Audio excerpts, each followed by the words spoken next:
পুরুষ নারী উলঙ্গ অবস্থায় পবিত্র কাবা ঘরে তাওয়াফ করবে? আমি এইসব নিয়ম মানতে পারবো না, কখনো না। এক ফোঁটা দুধ নেই। দুর্ভিক্ষ প্রতিদিন আমাদের ভূমিকে গ্রাস করছে। এই মরুভূমিতে ক্ষুধা যে কত ভয়ঙ্কর হারিস। মক্কায় যাওয়ার জন্য সব ধরনের প্রস্তুতি শেষ। বনিসাদ গোত্রের মহিলারাও সবাই যাওয়ার জন্য প্রস্তুত আছে। হ্যাঁ, যদি আমরা সেখানে গিয়ে কুরাইশ বংশের কোনো ধনীর সন্তান দুগ্ধ প্রসবের জন্য পাই, তাহলে এই বছরটা মনে হয় নিরাপদে চলতে পারবো। আমার নাতি মোহাম্মদ জন্মের আগে ইয়েতিম হয়ে গেল। বাবার মুখ আর দেখতে পেল না। যখন দেখলাম ও নেই, তখন থেকেই আর কান্না থামাতে পারছি না। ওর চেহারা চোখে ভাসছে। আমাদের সবারই মোহাম্মদের কথা মনে পড়ছে, অনেক মনে পড়ছে।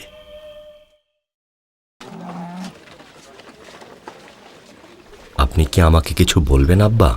হ্যাঁ, একটা গোপন কথা বলতে চাই, যেটা তুমি আর কাউকে বলবে না। গোপন কথা? কি বিষয়ে কথা বলবেন আব্বা? কার ব্যাপারে? আব্দুল্লাহর পুত্র মুহাম্মদের ব্যাপারে। মুহাম্মদ? খারাপ লাগে ওর জন্য, একটা এতিম শিশু। তুমি তো জানো আবু তালিব, আমি সত্য বলি। আচ্ছা, তোমার কি মনে আছে আমি ইয়েমেনের রাজা সাইব বিন তিয়াজানকে অভিনন্দন জানাতে গিয়েছিলাম? ইথিওপিয়ানদের পরাজিত করে তিনি বিজয়ী হবার পর। হ্যাঁ, অবশ্যই মনে আছে আব্বা, অবশ্যই। সেদিন কি ভোলা যায় নাকি? তিনি আমাকে খুব গুরুত্বপূর্ণ একটা কথা বলেছিলেন, যেটা অবশ্যই তোমাকে এখন বলা উচিত।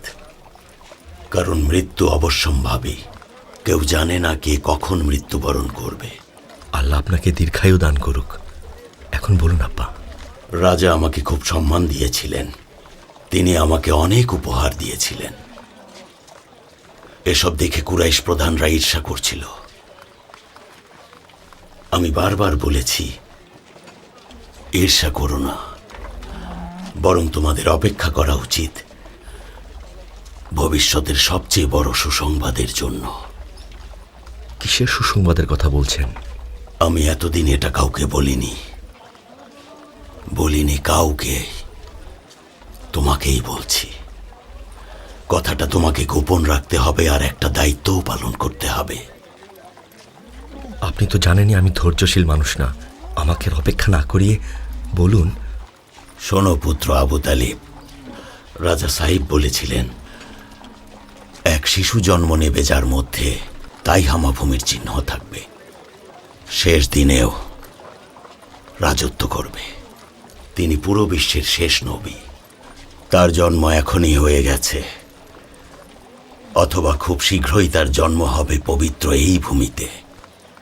তার পিতামাতা অল্প বয়সে মারা যাবেন এবং তিনি দাদা চাচার কাছে মানুষ হবেন। এই সুসংবাদ তারা তাদের গোপন বই থেকে জানতে পেরেছিলেন। তারপর আমি রাজাকে জিজ্ঞেস করেছিলাম, তিনি আমাকে বললেন, সেই পবিত্র শিশুর জন্ম হবে আমার নিজের পরিবারে, যে পরিবার আব্দুল মুত্তালিবের পরিবার। তাই তাকে ইহুদি, এমনকি আমাদের গোত্রের মানুষদের থেকেও নিরাপদে রাখতে হবে, কারণ তারা তাকে হত্যা করার চেষ্টা করবে। কিন্তু নিশ্চয়ই কাবার মালিক তাকে সুরক্ষা দেবেন। এই সত্যটা শুধু তোমার আর আমার মধ্যেই রেখো। এমনকি তোমার গোত্রের প্রধানদের সাথেও এই বিষয়টা নিয়ে কখনো কথা বলো না আবু তালিব। তাহলে কি মোহাম্মদ? চিহ্ন তো তাই ইঙ্গিত করছে, চিহ্ন তো তাই ইঙ্গিত করছে আবু তালিব। তুমি মুহাম্মদকে দেখে রেখো। যতদিন তুমি বেঁচে আছো সতর্ক থেকো। এটুকুই তোমার কাছে আমার আশা। আমাকে নিরাশ করো না। আমি বিশ্বাস করি তুমি আব্দুল মুত্তালিবকে পরাজিত করবে না। না আব্বা না, আমি আপনাকে কখনোই পরাজিত হতে দেব না। যতক্ষণ আমার প্রাণ আছে ওর বিপদ হবে না। আমি ওকে সবসময় নজরে রাখবো। আপনি নিশ্চিন্তে থাকুন কুরাইশ প্রধান। রহমত বর্ষিত হোক। আমি এমনটাই আশা করেছিলাম আবু তালিব, এমনটাই আশা করেছিলাম।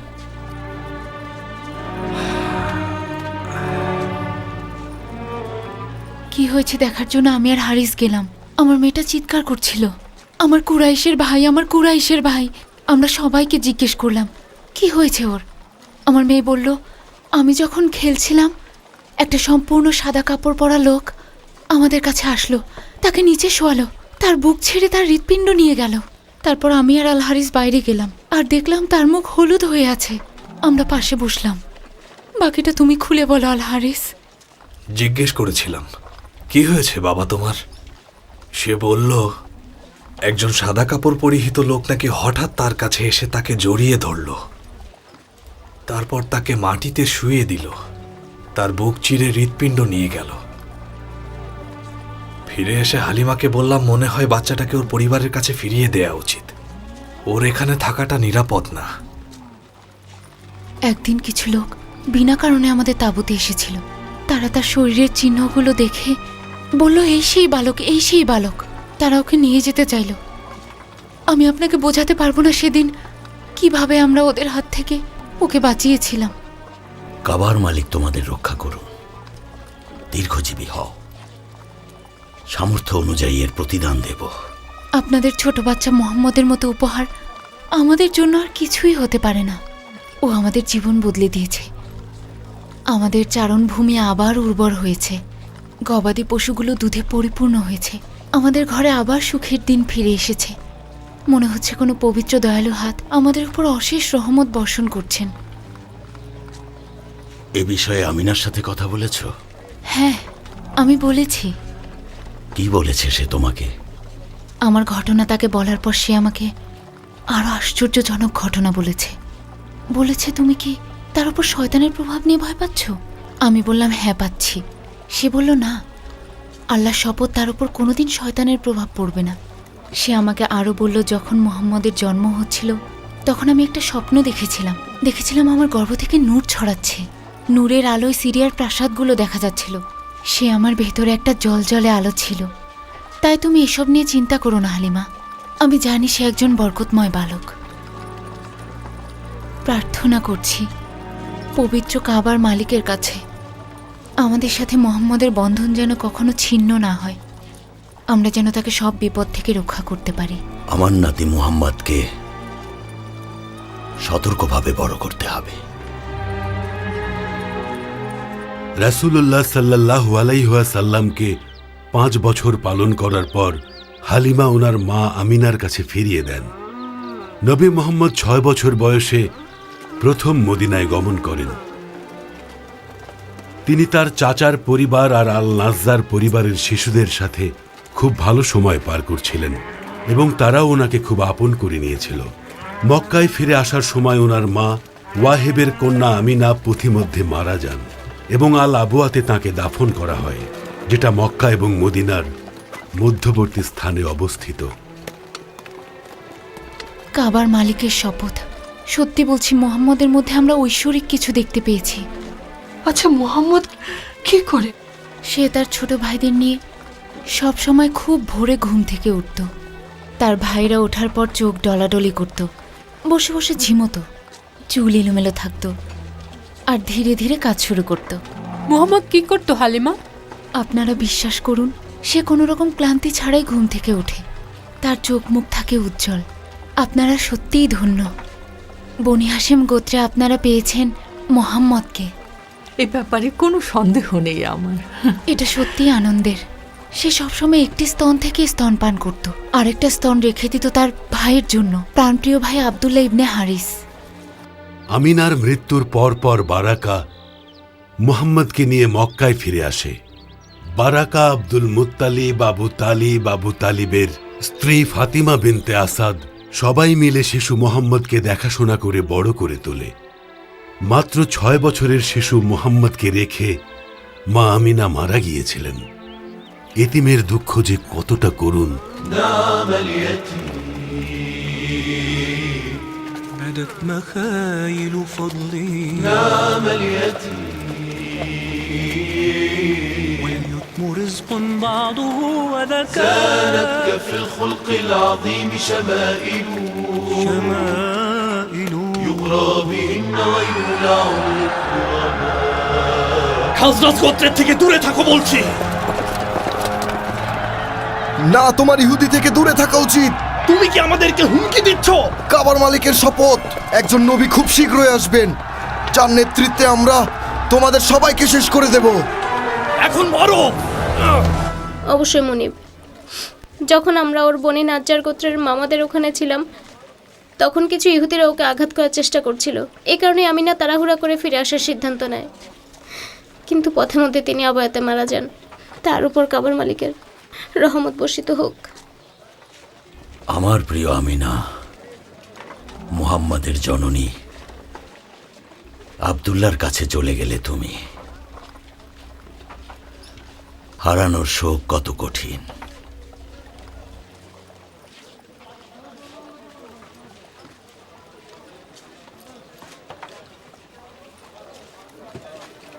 শান্তি বর্ষিত হোক আব্বা। মোহাম্মদ, আপনার নাতি আপনার সাথে দেখা করতে এসেছে। এসো আমার নাতি, এসো আমার পাশে বসো। আমার সব সময়ই মনে হয়, যখনই তোমাকে সামনাসামনি দেখি, আমার বুকের ভেতর অন্যরকম একটা আনন্দ লাগে। শোনো সবাই, তোমাদের আব্দুল মুত্তালিব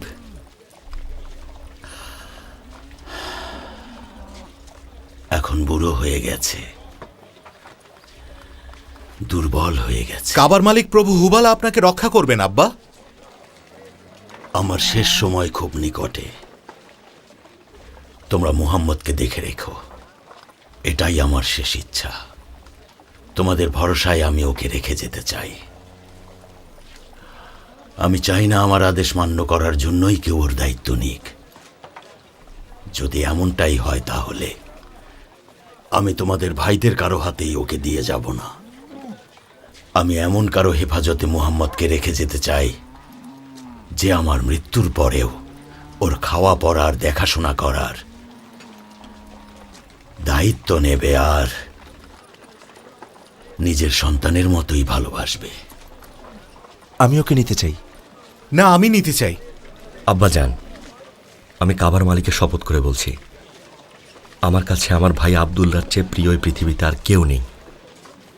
বিশ্বাস করুন, ওর জন্মের পর থেকে আমি অনুভব করি ও আমার আত্মা। আমার বাচ্চাদের থেকে ওকে কখনোই আলাদা করে দেখিনি। আমার হৃদয় ওর জন্য ভালোবাসায় পরিপূর্ণ।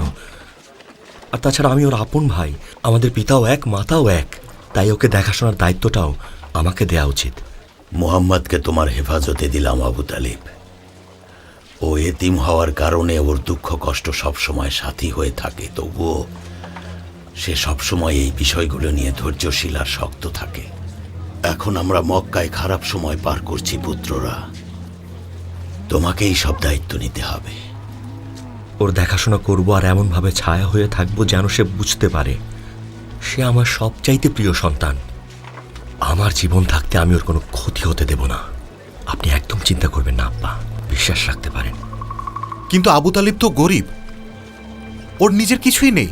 সে আমাদের মধ্যে সবচেয়ে ভালো মানুষ, কিন্তু সম্পদহীন। তোমরা তো সবাই জানোই আমি মুহাম্মদকে কতটা ভালোবাসি।